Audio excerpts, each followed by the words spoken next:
모든 사람이 결혼은 안전한 안식처라고 믿지만 저에게 그것은 제가 가장 신뢰했던 두 사람이 쳐놓은 치명적인 덫이었습니다. 사랑과 신뢰라는 이름으로 포장된 일상이 사실은 정교하게 짜인 기만극이었다는 사실을 깨닫는 데는 그리 오랜 시간이 걸리지 않았습니다. 여러분은 배우자의 배신을 직감했을 때 어떤 기분이 들 것 같나요? 아니면 그저 공허함일까요? 단 5분 만에 제 인생을 송두리째 바꿔놓은 그 잔혹한 진실의 순간을 지금부터 들려드리겠습니다. 만약 여러분이 지금 제 이야기를 듣고 있다면 영상의 좋아요를 누르고 구독해주세요. 이런 일이 여러분에게는 절대로 일어나지 않기를 바라며 제가 어떻게 이 지옥 같은 상황을 극복하고 복수를 완성했는지 끝까지 지켜봐 주시기 바랍니다. 월요일 저녁 6시 15분경 평소보다 훨씬 일찍 퇴근해 집에 도착했을 때였습니다. 보통 저는 자정이 넘어서야 집에 들어오는 워커홀릭이었기에 제가 이 시간에 문을 열고 들어설 것이라고는 그 누구도 예상하지 못했을 겁니다. 현관문을 열자마자 평소와 다른 기류가 느껴졌습니다. 집안은 지나치게 고요했지만 그 정적 속에는 낯선 긴장감이 감돌고 있었습니다.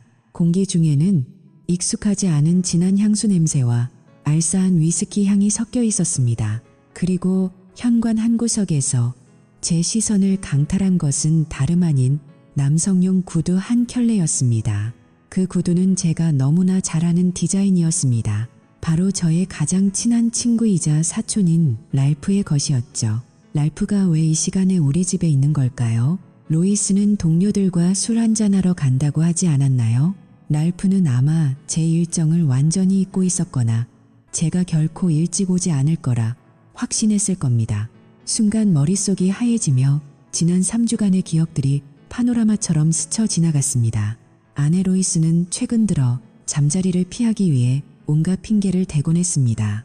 지독한 편두통이 있어, 오늘 회사 일이 너무 힘들어서, 피곤해라며 저를 밀쳐내던 그녀의 차가운 목소리가 귓가에 맴돌았습니다.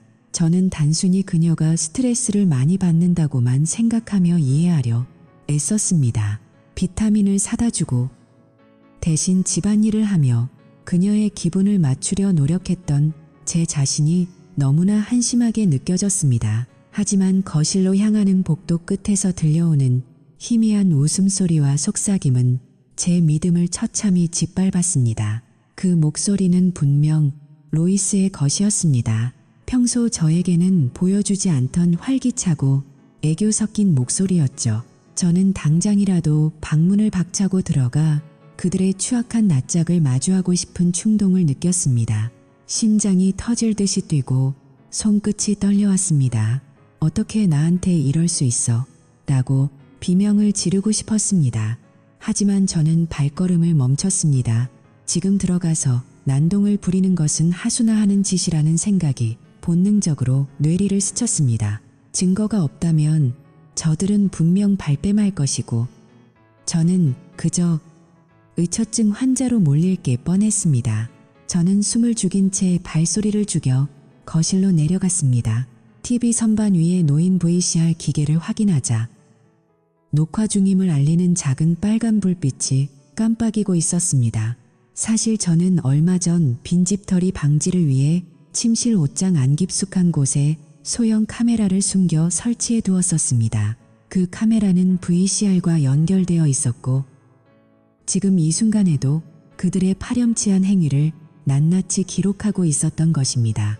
저는 TV 전원을 켜고 볼륨을 최대한 낮춘 뒤 화면을 전환했습니다.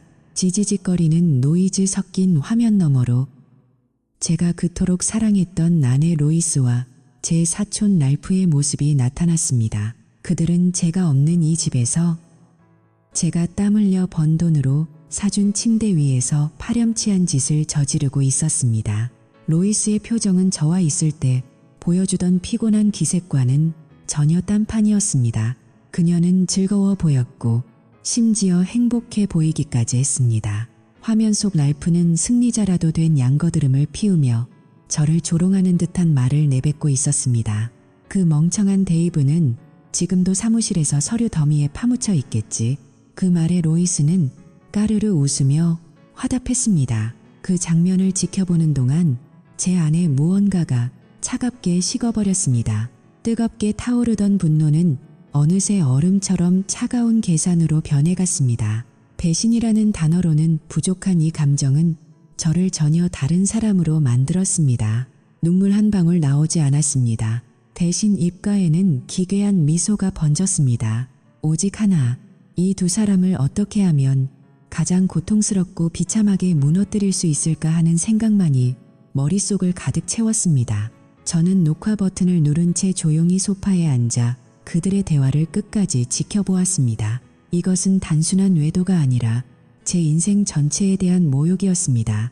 로이스는 랄프에게 제가 잠자리에서 얼마나 무능한지, 저와 사는 것이 얼마나 따분하고 지루한지에 대해 끊임없이 떠들어대고 있었습니다.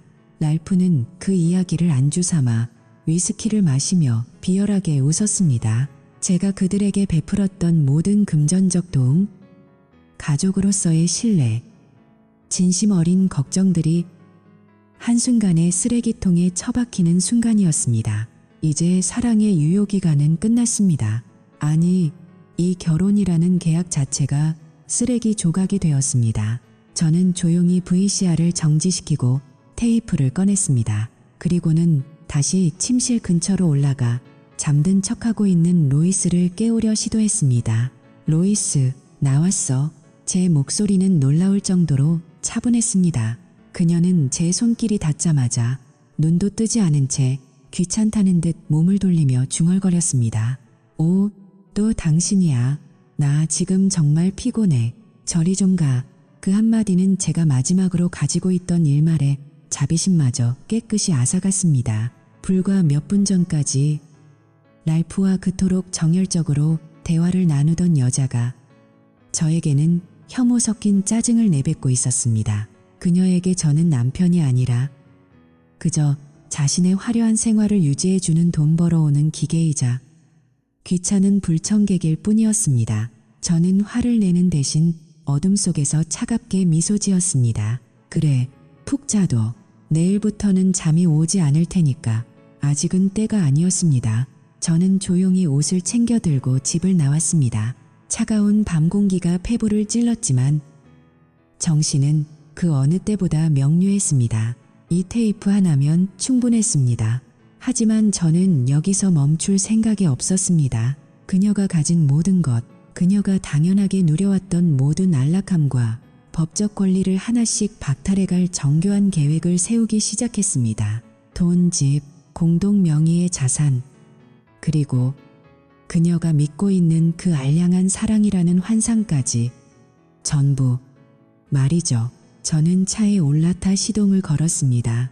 백미러에 비친 제 눈빛은 제가 봐도 소름 끼칠 만큼 서늘했습니다. 이제부터가 진짜 게임의 시작이었습니다. 로이스는 자신이 제 머리 꼭대기에 있다고 생각하겠지만 사실 그녀는 이미 제가 파놓은 함정 깊숙이 발을 들인 상태였습니다. 여러분, 배신을 당했을 때 가장 효과적인 복수가 무엇인지 아십니까? 그것은 바로 상대방이 가장 소중하게 여기는 것을 가장 잔인한 타이밍에 뺏어오는 것입니다. 저는 이제 가장 정교하고 치밀한 복수의 화신이 될 준비가 되었습니다. 가장 먼저 해야 할 일은 그녀의 경제적 숨통을 조일 수 있는 법적 그물을 짜는 것이었습니다. 저는 이미 누구를 찾아가야 할지 결정했습니다.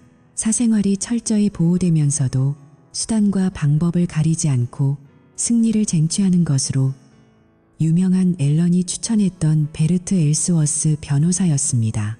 그를 만나러 가는 길에 저는 로이스의 지갑 속에 든 신용카드들이 하나둘씩 한도 초과로 정지될 때 그녀가 백화점에서 지을 당혹스러운 표정을 상상하며 희미하게 웃었습니다. 어둠이 짙게 깔린 도로 위를 달리며 저는 이미 로이스가 비참하게 쫓겨나는 새로운 내일을 설계하고 있었습니다. 여러분도 궁금하시죠? 제가 어떻게 그녀의 자존심을 짓밟고 랄프까지 한꺼번에 처리했는지.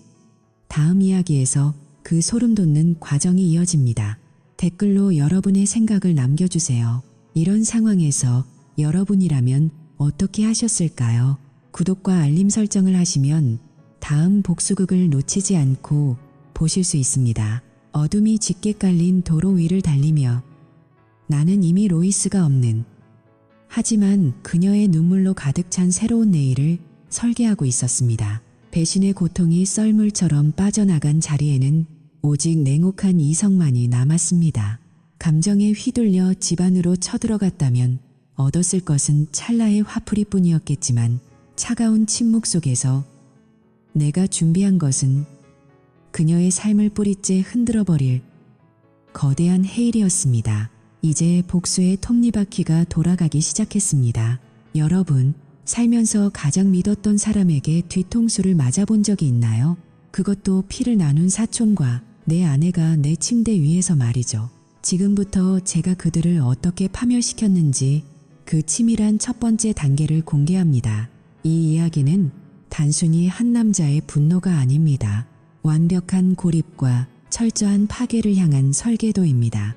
가장 먼저 해야 할 일은 전장을 정비하는 것이었습니다.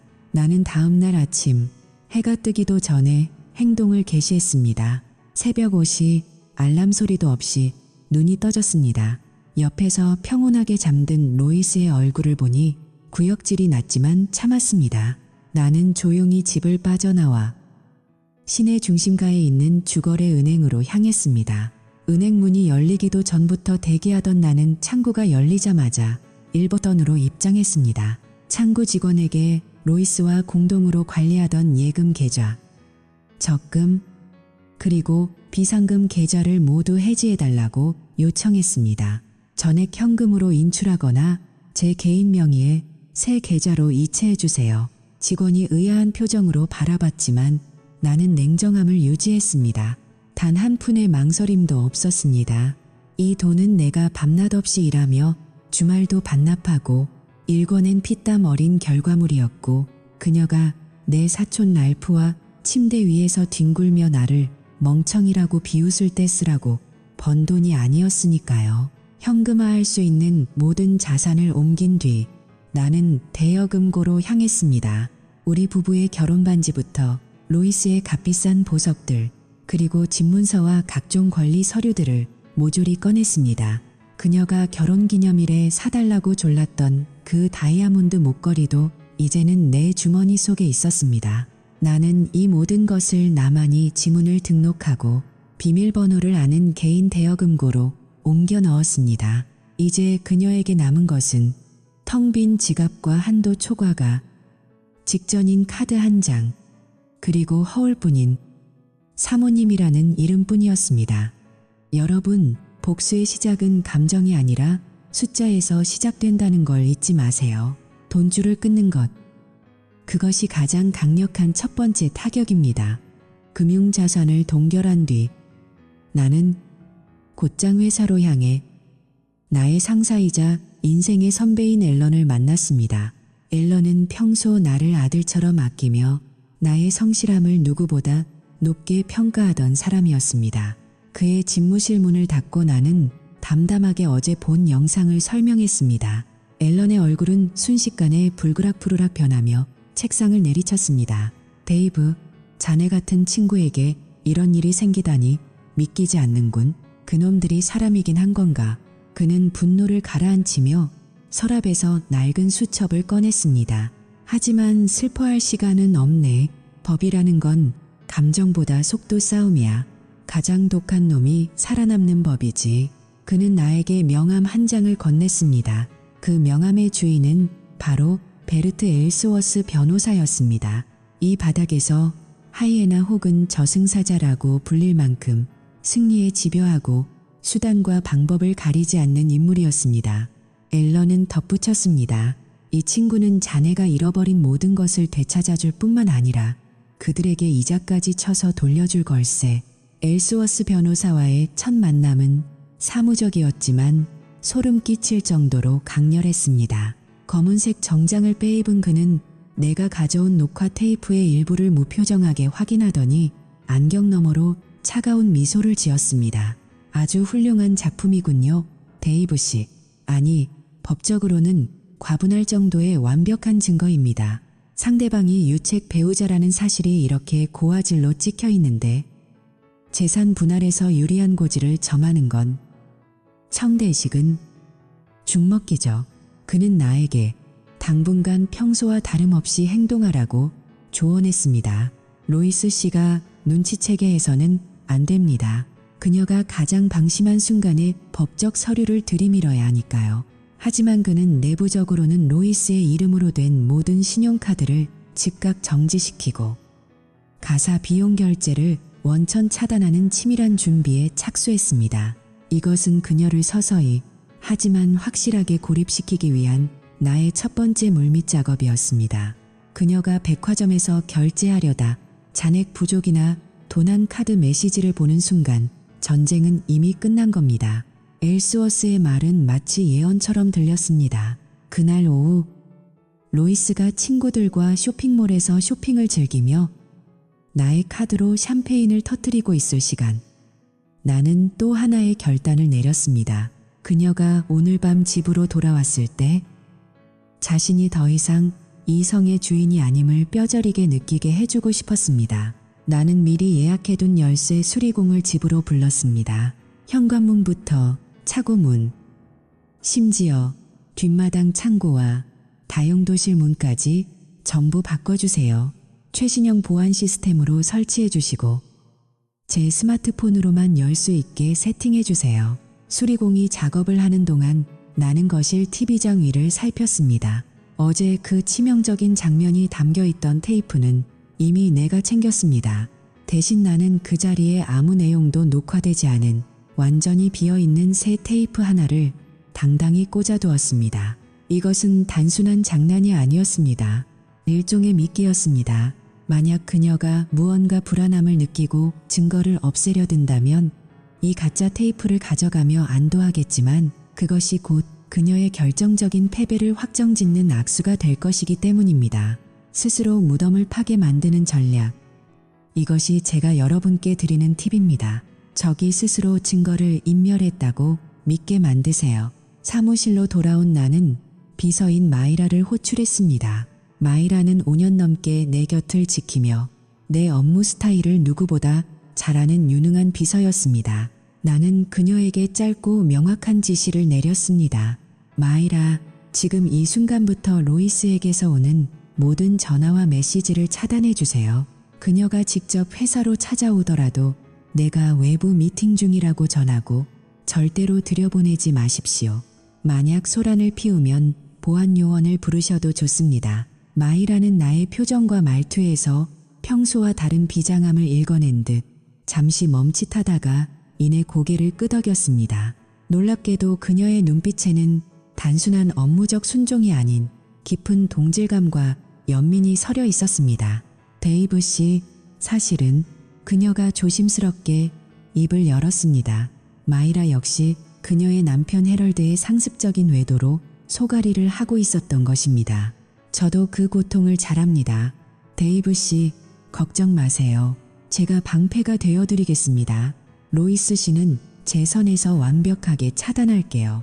예상치 못한 곳에서 얻은 우군은 나의 복수심에 날개를 달아주었습니다. 같은 상처를 공유한 동맹의 탄생은 로이스를 향한 고립의 벽을 더욱 높고 단단하게 쌓아 올렸습니다. 전쟁터는 이제 완벽하게 세팅되었습니다. 금융자산은 차단되었고 그녀의 안식처였던 집은 물리적으로 그녀를 거부하기 시작했으며 외부와의 소통 창구마저 완벽하게 막혀버렸습니다.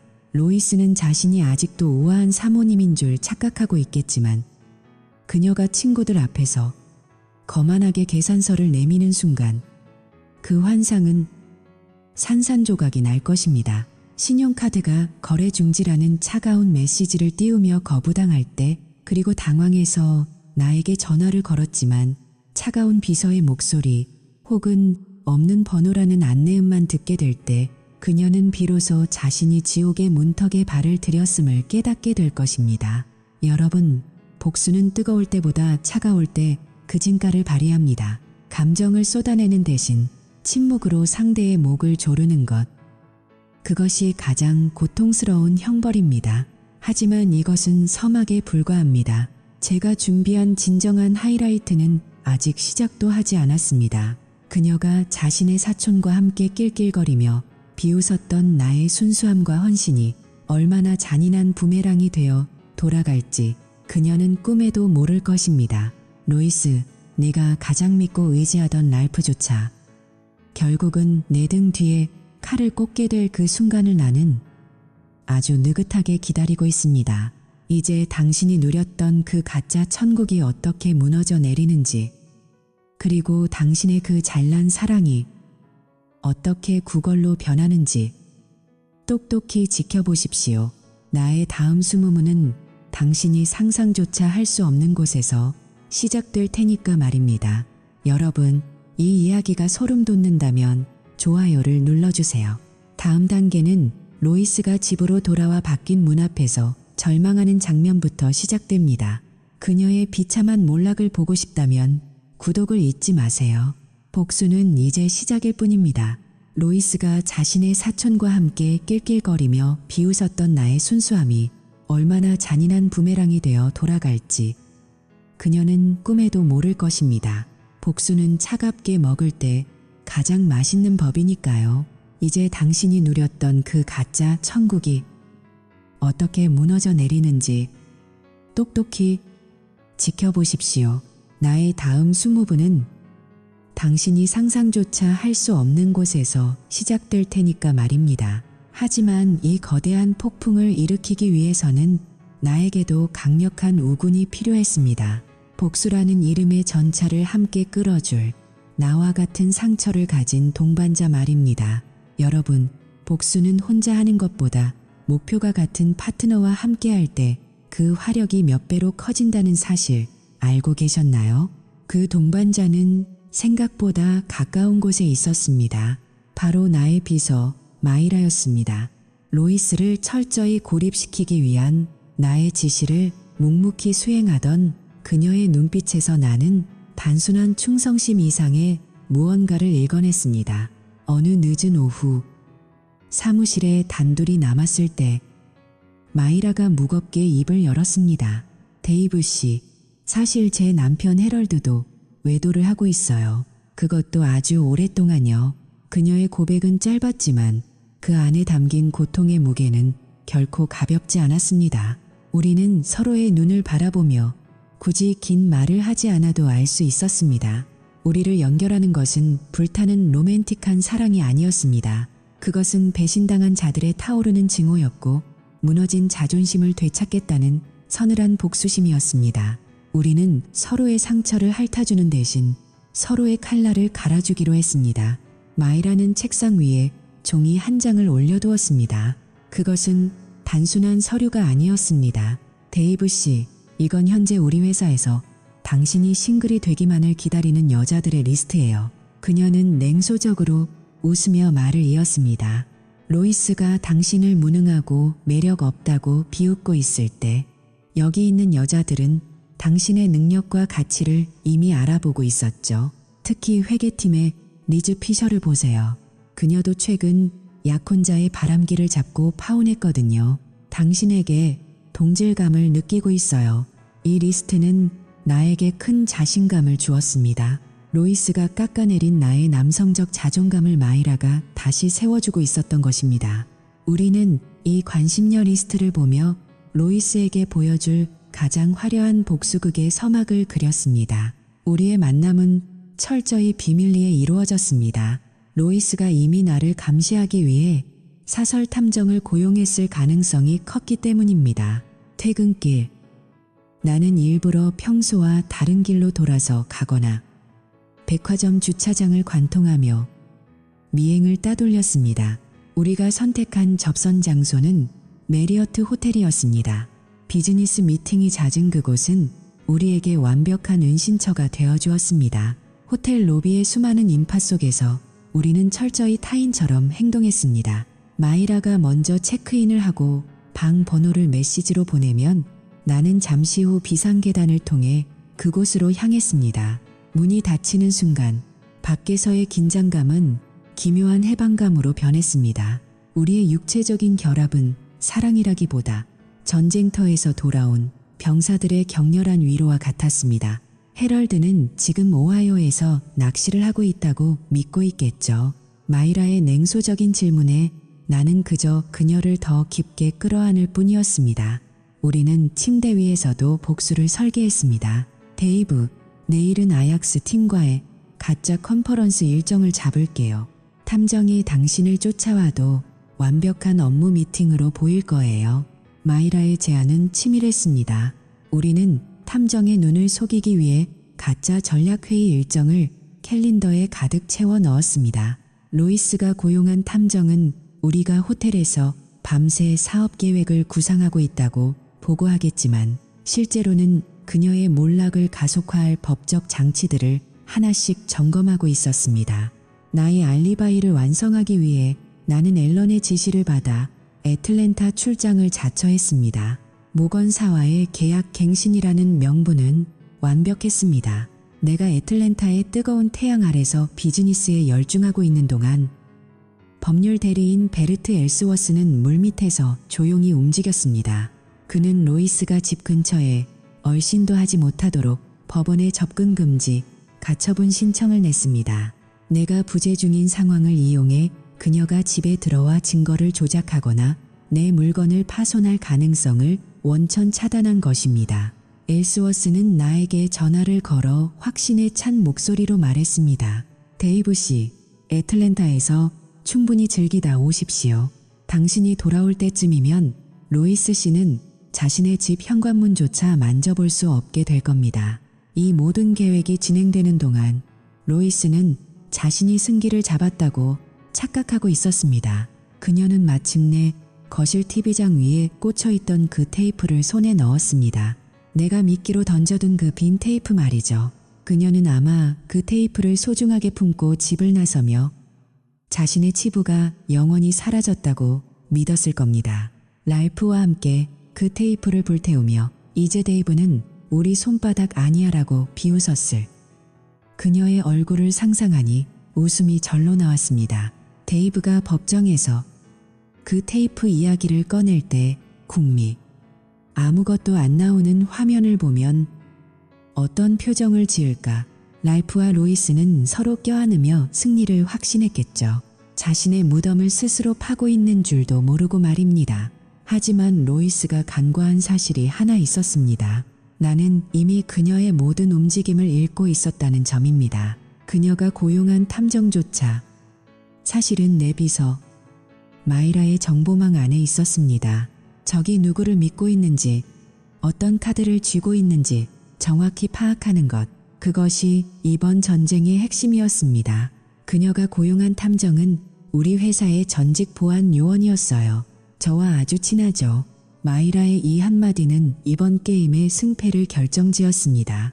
탐정은 로이스에게 거짓 보고를 올렸고 로이스는 그 거짓말을 철석같이 믿으며 파멸로 걸어 들어갔습니다. 이제 모든 조각이 맞춰졌습니다. 금융자산의 동결, 물리적 고립, 그리고 가짜 안도감이라는 치명적인 덫까지. 로이스는 이제 자신이 파괴했다고 믿었던 그 증거가 사실은 가장 강력한 폭탄이 되어 자신의 심장을 겨누고 있다는 사실을 곧 깨닫게 될 것입니다. 여러분, 복수를 할 때 가장 중요한 것은 상대방에게 가짜 안도감을 주는 것입니다. 자신이 이겼다고 믿게 만드세요. 그게 바로 가장 높은 곳에서 그들을 떨어뜨리는 방법입니다. 우리의 연합은 단순한 불륜이 아니었습니다. 그것은 시스템을 이용해 시스템을 파괴하는 고도의 심리전이었습니다. 마이라와 나는 서로의 몸을 통해 배신의 갈증을 해소함과 동시에 각자의 배우자들을 사회적으로 매장시킬 단서들을 공유했습니다. 마이라는 헤럴드의 이메일을 해킹해 그의 불륜 증거를 모았고 나는 그 대가로 그녀의 이혼 변호사 비용을 지원했습니다. 메리어트 호텔의 차가운 시트 위에서 우리가 나눈 대화들은 평범한 연인들의 속삭임보다 훨씬 치밀하고 잔인했습니다. 이제 애틀랜타에서의 일정이 마무리되어 갑니다. 나는 720편 비행기를 타고 집으로 돌아갑니다. 내가 공항 입국장을 나서는 순간 로이스의 세상은 단 한 번의 클릭으로 멈추게 될 것입니다. 베르트 엘스워스가 준비한 법적 서류들이 그녀의 직장으로 배달될 것이고, 그녀가 믿었던 랄프는 자신의 안위를 위해 가장 먼저 그녀를 부쟁갈 것입니다. 로이스, 당신은 내가 애틀랜타에서 일만 한 줄 알겠지. 사실 나는 거기서 당신과 랄프의 관계를 증명해줄 또 다른 목격자를 찾고 있었어. 복수는 이제 돌이킬 수 없는 궤도에 올랐습니다. 로이스, 당신이 그토록 원했던 자유와 자극이 어떤 대가를 치러야 하는지 똑똑히 보여주겠습니다. 당신이 내 순수를 짓밟은 대가는 당신의 남은 평생을 걸쳐 지불하게 될 것입니다. 그리고 마이라와 나, 두 명의 배신당한 영혼이 손을 잡고 그려나갈 이 잔혹한 드라마의 결말은 당신의 상상을 초월할 것입니다. 준비됐습니까? 이제 진짜 심판의 시간이 다가오고 있습니다. 당신이 태운 그 테이프가 사실은 당신의 마지막 기회였다는 사실을 알게 될 때, 당신은 과연 어떤 표정을 지을까요? 벌써부터 그 표정이 기대되는군요. 다음 편에서는 법정에서 벌어지는 숨 막히는 반전과 로이스의 몰락을 직접 확인하실 수 있습니다. 지금 바로 알림 설정을 하고 기다려주세요. 복수는 차갑고 완벽하게 진행되고 있습니다. 복수는 이제 돌이킬 수 없는 궤도에 올랐습니다. 로이스, 당신이 그토록 원했던 자유와 자극이 어떤 대가를 치러야 하는지 똑똑히 보여주겠습니다. 당신이 내 순수를 짓밟은 대가는 당신의 남은 평생을 걸쳐 지불하게 될 것입니다.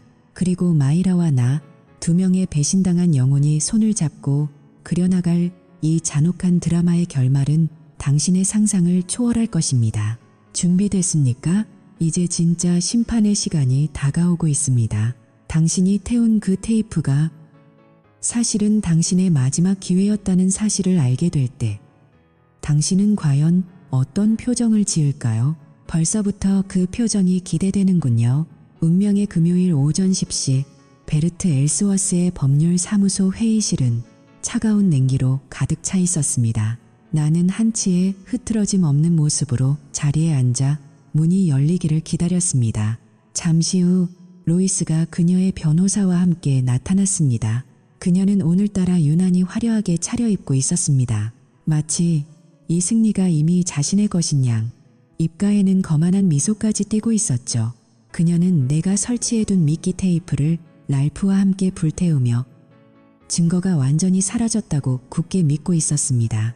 그 근거 없는 자신감이 그녀의 눈빛에서 뿜어져 나오고 있었습니다. 로이스는 회의실에 들어서자마자 나를 가소롭다는 듯 쳐다보며 명품 가방을 테이블 위에 툭 던졌습니다. 그녀의 변호사는 서류 뭉치를 꺼내며 승리자의 여유를 보였습니다. 데이브, 이제 그만하지 그래. 있지도 않은 증거로 사람 괴롭히는 거 명예훼손으로 고소당하고 싶어. 로이스가 자리에 앉자마자 비웃음 섞인 목소리로 말했습니다. 그녀는 마치 자신이 결백한 피해자인 양 연기하고 있었습니다. 당신이 나를 의심해서 몰래 카메라를 설치했다는 것부터가 범죄야. 하지만 난 관대하니까 지금이라도 사과하고 재산을 공평하게 나누면 없던 일로 해줄 수도 있어. 로이스의 뻔뻔함은 극치에 달해 있었습니다. 그녀의 변호사 역시 거들었습니다. 데이브 씨, 근거 없는 외도 주장은 법정에서 전혀 통하지 않습니다. 오히려 의뢰인에 대한 정신적 피해 보상을 하셔야 할 상황입니다. 지금이라도 5대5로 재산을 분할하고 조용히 끝내는 게 서로에게 좋을 겁니다. 판사님들은 이런 소모적인 싸움을 좋아하지 않으시거든요. 나는 아무 말 없이 시계를 내려다보았습니다. 초침이 움직이는 소리가 정적을 깼습니다. 나는 주머니에서 만년필을 꺼내 테이블 위에 놓았습니다. 로이스, 마지막으로 기회를 줄게. 지금 이 서류에 사인해 60대 40으로 재산을 나누고 여기서 끝내자. 당신의 잘못에 비하면 이건 엄청난 자비야. 딱 2분 줄게. 나의 최후 통첩에 로이스는 참아왔던 폭소를 터뜨렸습니다. 정말 웃기지도 않네? 증거 하나 없는 주제에 어디서 협박질이야.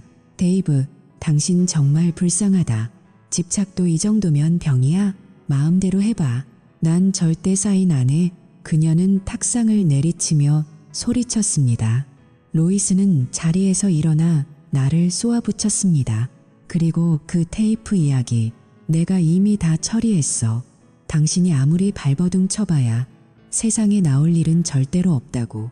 내가 그날 밤에 당신이 없는 집에서 무슨 일을 했는지 당신은 영원히 알 수 없을 거야. 그녀의 입에서 처리했다는 말이 나오는 순간 회의실 안의 공기가 멈췄습니다. 스스로 증거인멸을 자인한 꼴이었으니까요.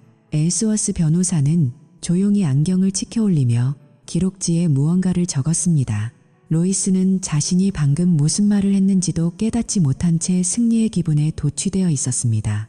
어디 한번 보여줘봐. 당신이 그렇게 자랑하던 그 대단한 증거 말이야. 나는 엘스워스를 향해 가볍게 고개를 끄덕였습니다. 베르트, 준비한 거 보여주지. 엘스워스가 노트북의 재생 버튼을 누르자 회의실 정면에 설치된 대형 모니터에서 지직거리는 소리와 함께 영상이 재생되었습니다. 로이스는 비웃음을 띠며 화면을 보았지만 영상이 시작되자마자 그녀의 미소는 순식간에 공포로 얼어붙었습니다. 화면 속에는 로이스와 랄프가 우리 집 침실에서 벌인 그 추잡하고 대담한 행각들이 고스란히 담겨 있었습니다. 랄프의 비열한 웃음소리와 나를 조롱하는 로이스의 목소리가 스피커를 통해 선명하게 울려 퍼졌습니다. 데이브가 알면 어쩌지? 그 멍청이가 알 리가 있나? 지금도 회사에서 뼈 빠지게 일하고 있을걸. 우린 그 돈으로 여행이나 가자. 영상이 시작된 지 10초도 지나지 않아 로이스의 얼굴에서 핏기가 가셨습니다.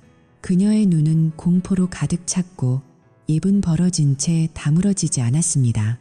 손에 쥐고 있던 펜이 바닥으로 굴러 떨어졌습니다. 아니야. 이건 그럴 리가 없어.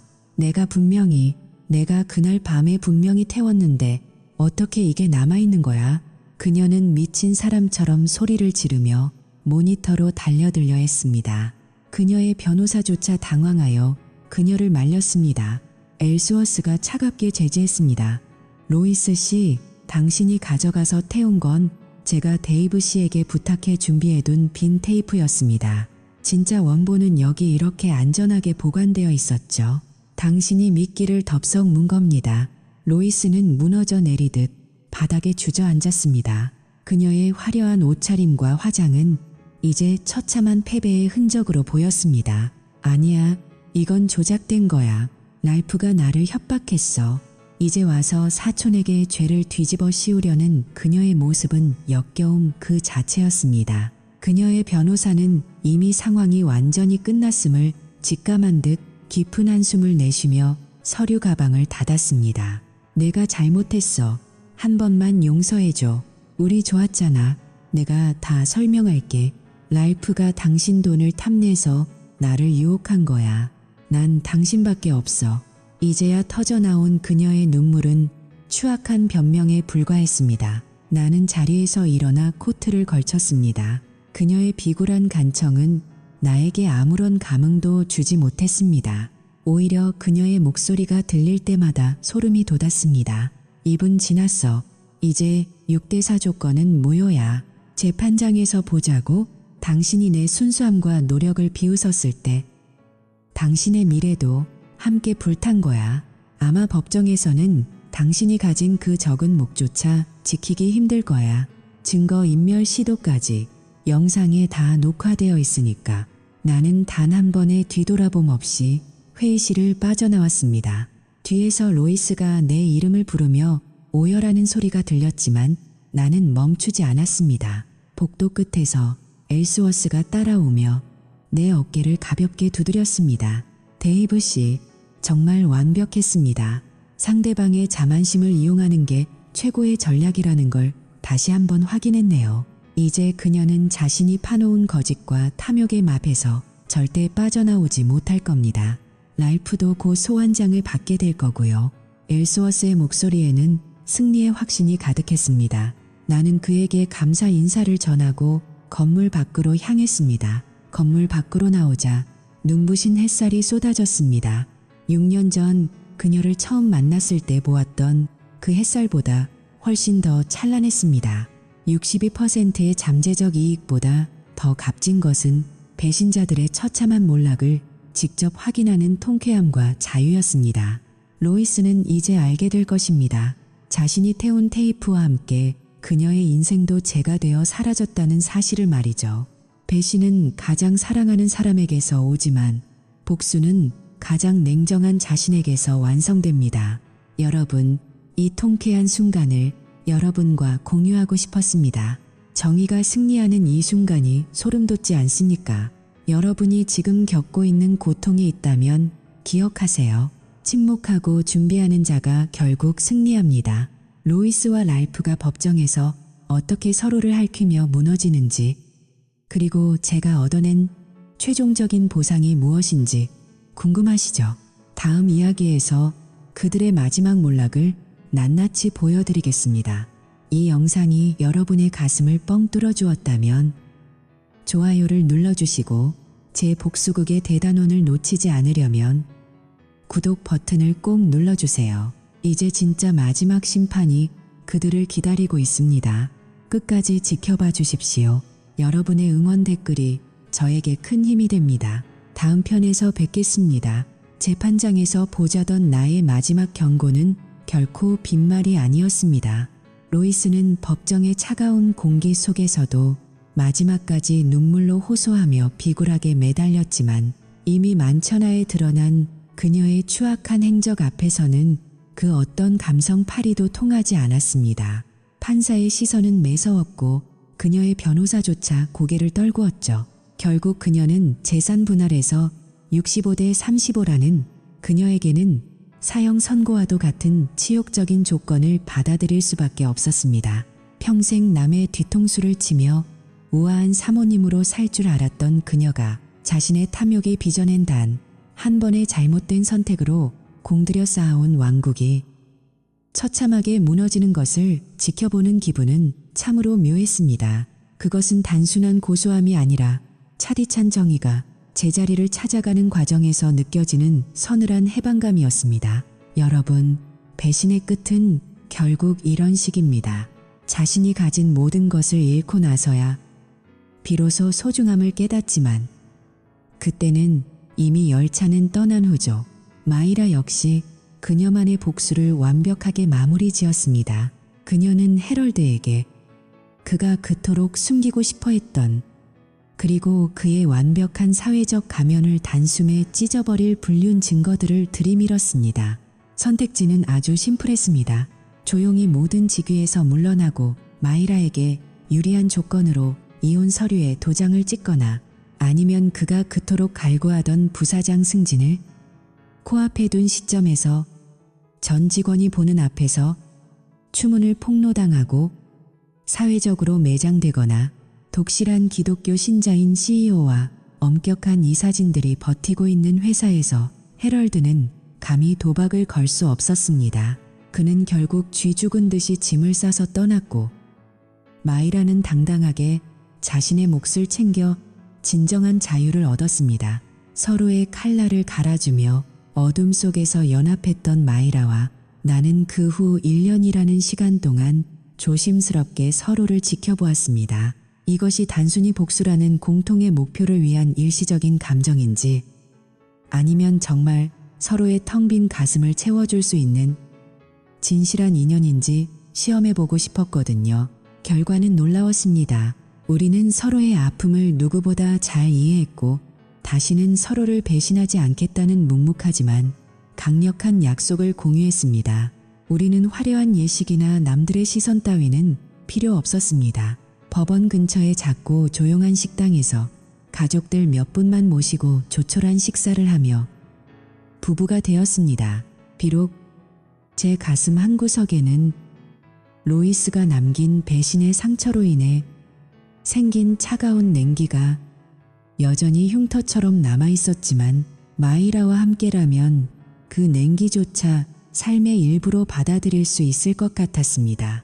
반면 로이스의 삶은 제가 예상했던 것보다 훨씬 더 비참하고 처참한 나락으로 떨어졌습니다. 그녀는 이혼 서류의 잉크가 마르기도 전에 랄프와 결혼했지만 배신으로 시작된 인연이 충성과 신뢰로 이어질 리 없었습니다. 랄프는 본능을 버리지 못했습니다. 그는 로이스가 가진 얼마 안 되는 위자료를 도박과 사치로 탕진하며 또 다른 여자들을 쫓아다녔습니다. 배신자들의 결합은 결국 서로를 갉아먹는 독이 되었죠. 랄프는 외부에서 옮겨온 치명적인 질병까지 그녀에게 선물하며 그녀의 몸과 마음을 완전히 망가뜨렸습니다. 로이스는 건강과 재산, 그리고 그녀가 그토록 소중히 여겼던 명예까지 모두 잃은 채 도시 외곽의 낡은 월세방에 홀로 남겨졌습니다. 가끔 그녀가 공중전화로 저에게 전화를 걸어와 숨이 넘어갈 듯 오열하며 용서를 구하곤 했지만 저는 단 한 번도 대답하지 않고 조용히 전화를 끊었습니다. 그녀에게는 어떠한 욕설보다도 무거운 침묵이야말로 가장 잔인한 형벌이라는 것을 잘 알고 있었기 때문입니다. 그리고 6년이라는 긴 시간이 흘렀습니다. 어느 먼 친척의 결혼식 피로 현장. 그곳에서 저는 운명처럼 랄프와 다시 마주쳤습니다. 6년 전 제가 그에게 했던 약속을 그는 세월 속에 잊었을지 몰라도 저는 단 하루도 잊은 적이 없었습니다. 랄프, 기억나나? 언젠가 가족 모임에서 널 만나면 내 생애 최악의 날로 만들어주겠다고 했던 내 약속 말이야. 수많은 하객이 지켜보고 음악 소리가 울려 퍼지는 가운데 저는 망설임 없이 그의 팔을 붙잡았습니다. 그리고는 제 온 힘을 실어 비틀었습니다. 우두둑거리는 소름 끼치는 소리와 함께 터져나온 그의 비명은 피로 현장의 흥겨운 음악 소리를 단번에 잠재웠습니다. 사람들은 경악하며 저를 쳐다봤지만 저는 그저 차가운 미소를 지으며 바닥에서 뒹구는 랄프의 귀에 대고 나직하게 속삭였습니다. 이걸로 6년 전의 빚은 다 갚은 거야.